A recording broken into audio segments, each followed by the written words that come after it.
Top quality और consistent performance के लिए सिर्फ सिल्वर पंप नाम याद रखना। और देखिए अमेरिका की बड़ी तैयारी मिडिल ईस्ट में लड़ाकू विमानों की तैनाती को लेकर। युद्धक विमानों की तैनाती बढ़ा रहा है अमेरिका। 24 से ज्यादा लड़ाकू विमान मिडिल ईस्ट भेज दिए गए हैं। एयर रिफ्यूलिंग टैंक भी मध्य पूर्व रवाना कर दिया गया है। ब्रिटेन की सैन्य टुकड़ियां मध्य पूर्व में पहुंचना शुरू हो गई हैं। तो ये तमाम डेवलपमेंट्स भी हो रहे हैं। ब्रिटेन की रॉयल नेवी के संपर्क में अमेरिकी नेवी भी है। मेजर जनरल एसवीपी सिंह हमारे साथ मौजूद हैं। सिंह साहब, अमेरिका तो पूरी तरह से तैयार नजर आ रहा है। डोनाल्ड ट्रंप के बस एक आदेश भर का इंतजार है, उसके बाद सीधे अमेरिका क्या ईरान पर अटैक कर सकता है? ये संभावना मुमकिन है क्या? देखें, तैयारी तो कर रहा है अमेरिका, पर आगे लड़ाई की हालात में कैसे ज्वाइन करेगा अमेरिका जी, ये एक बहुत बड़ा सवाल है। क्यों? ऐतिहासिक तौर पे देखें, जब भी अरब इजरायली लड़ाइयाँ हुई हैं और लेबनान के साथ हुई है, अमेरिका सिर्फ सपोर्ट देता रहा है, लॉजिस्टिक, आर्मामेंट, इक्विपमेंट की। इस टाइम अगर वो शामिल होगा लड़ाई में तो ईरान है। ऐतिहासिक तौर पे फिर से मैं बताना चाहता हूँ, एक तरफ इराक, दूसरी तरफ अफ़गानिस्तान।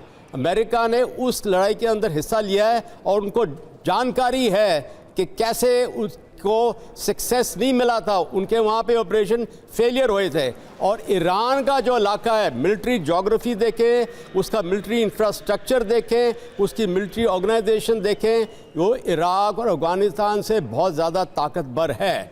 और उसकी जो बैलिस्टिक मिसाइल्स, क्रूज मिसाइल्स हैं, उसके ऊपर कारगर एक्शन आएगा ईरान का। तो इसीलिए उसके ऊपर पूरी तरह से गौर किया जा रहा है कि लड़ाई के हालात कैसे करें। अगर अमेरिका करता है तो ज़रूरी बात है, सबसे पहले हवाई हमले किए जाएंगे, एरियल बम्बार्डमेंट किए जाएंगे, उसके बाद उसकी नेवल क्रूज मिसाइल्स जो हैं वो इस्तेमाल करेगा अमेरिका अपने कैरियर क्राफ्ट ग्रुप से, स्ट्राइकर कैरियर ग्रुप से।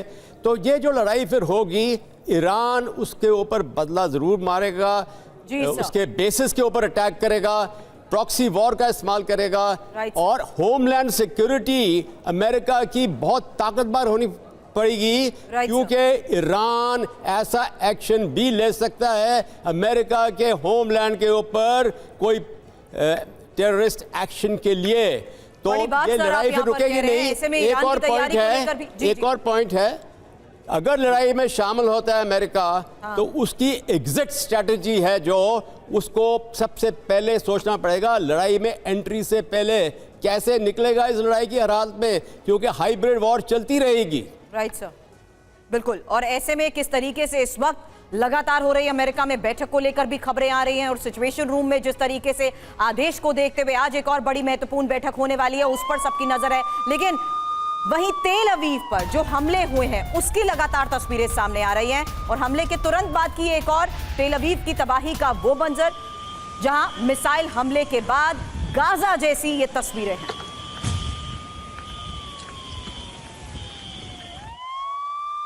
और तेल अवीव में मिसाइल गिरने का एक और वीडियो अब आपको दिखाते हैं। एयर डिफेंस सिस्टम ने ये मिसाइल मार गिराई है। ये तस्वीर आप देखिए, तेल अवीव में एक और मिसाइल अटैक करने की ईरान की कोशिश, लेकिन इजराइल के डिफेंस सिस्टम ने इस मिसाइल को हवा में ही नष्ट कर दिया। לכן יש לשהות במרחב המוגן עד קבלת הודעת שחרור מפורשת.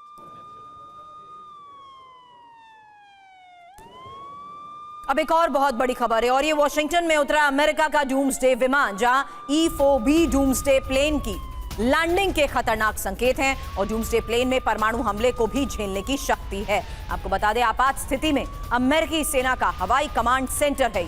आखिरी बार 9/11 के समय डूम्सडे प्लेन की लैंडिंग हुई थी।